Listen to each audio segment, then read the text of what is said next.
பராசக்தி மூவில சிவாஜி கணேசன் சார் வரல, அதை நான் பண்ணி காட்டுறேன். நீதிமன்றம் விசித்திரம் நிறைந்த பல வழக்குகளை சந்தித்திருக்கிறது, புதுமையான மனிதர்களை கண்டிருக்கிறது. ஆனால் இந்த வழக்கு விசித்திரமும் அல்ல, பலகாலம் நானும் புதுமையான மனிதன் அல்ல. வாழ்க்கை பாதையிலே சர்வசாதாரணமாக தென்படக்கூடிய ஒரு ஜீவன் தான் நான். கோவிலிலே குழப்பம் விளைவித்தேன், பூசாரியை தாக்கினேன், குற்றம் சாட்டப்பட்டிருக்கின்றேன். இப்படியெல்லாம் நீங்கள் எதிர்பார்ப்பீர்கள் நான் இதையெல்லாம் மறுக்கப் போகிறேன் என்று. இல்லை, நிச்சயமாக இல்லை. கோவிலிலே குழப்பம் விளைவித்தேன், கோயில் கூடாது என்பதற்காக அல்ல, கோவில் கொடியவர்களின் கூடாரமாக இருக்கக்கூடாது என்பதற்காக. பூசாரியை தாக்கினேன், அவன் பக்தன் என்பதற்காக அல்ல, பக்தி பகல் வேஷமே ஆகிவிடுவதை கண்டிப்பதற்காக. உனக்கேது இவ்வளவு அக்கறை, உலகில் யாருக்கும் இல்லாத அக்கறை என்று கேட்பீர்கள். நானே பாதிக்கப்பட்டேன், நேரடியாக பாதிக்கப்பட்டேன். சுயநலம் என்பீர்கள், என் சுயநலத்திலே பொது நலமும் கலந்திருக்கிறது. தடாகத்திற்காக அழுக்கை சாப்பிட்டு விட்டு தடாகத்தை சுத்தப்படுத்துகிறதே மீன். அது போல பாட்டொலிக்கும் குயில்கள் இல்லை என் பாதையிலே, படம் எடுக்கும் பாம்புகள் நெளிர்ந்திருக்கின்றன. தென்றலை தீண்டியதில்லை நான், தீயினை தாண்டி இருக்கின்றேன். இப்படிதான் இருக்கு. நல்லா நடிக்கிறீங்களே, பெரிய இன்ஸ்டா ரீல்ஸ்ல மட்டும் அப்படி பண்றீங்க? எப்படின்னா அந்த இப்ப தலையாட்டி ஆட்டி பேசுறது, இந்த ஒரு மாதிரி காமெடியா பண்றது, ஏன் அதுல மட்டும் அப்படி பண்றீங்க? இப்ப நல்லா நடிக்கிறீங்களே.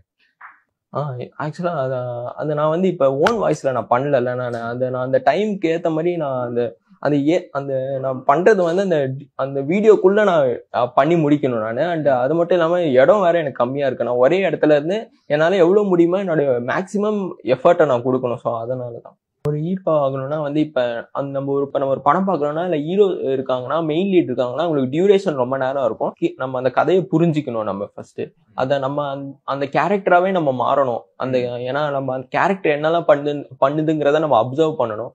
அது மட்டும் இல்லாம நம்ம என்ன பண்ணோம்னா, அந்த படம் அந்த கதையே நம்மள மையமா வச்சுதான் ரொம்ப நேரம் டிராவல் ஆக போகுது. அந்த படத்துல டியூரேஷன் நம்ம தான் அதிகமா இருக்க போறோம். அதனால நம்ம நடிப்பும் அதே சமயத்துல நம்ம நடிப்பும் நல்லா நம்ம நடிக்கணும். நம்ம அந்த கேமரா முன்னாடி நம்ம நடிக்கணும். அண்ட் நம்ம அதை ரிஹர்சல் எல்லாம் பண்ணணும். நம்ம அந்த அந்த சீனை நம்ம நல்லா நடிச்சு அதுல வர டயலாக் எல்லாம் நம்ம கரெக்டா நம்ம நல்லா மெமரைஸ் பண்ணி, அது மெமரைஸ் மட்டும் பண்ணாம அதை நம்ம புரிஞ்சுக்கணும். அந்த கதை அந்த ஸ்கிரிப்டை நம்ம நல்லா புரிஞ்சுக்கிட்டு அதை நம்ம நடிக்கும் போது நம்மளுடைய முழு ஈடுபாடையும் நம்மளுடைய முழு திறமையும் நம்ம காட்டணும். ஸோ அப்படிதான் ஹீரோ. Okay okay.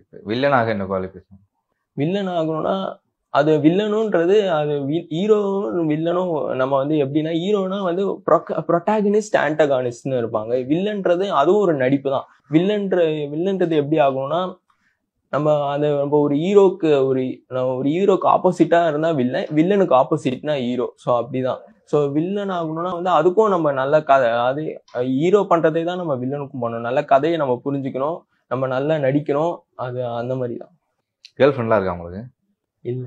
எந்த பொண்ணுகிட்டையும் பேச மாட்டீங்களா? பொண்ணுங்க பேச மாட்டாங்களா அவங்ககிட்ட? இல்ல பேச மாட்டாங்க.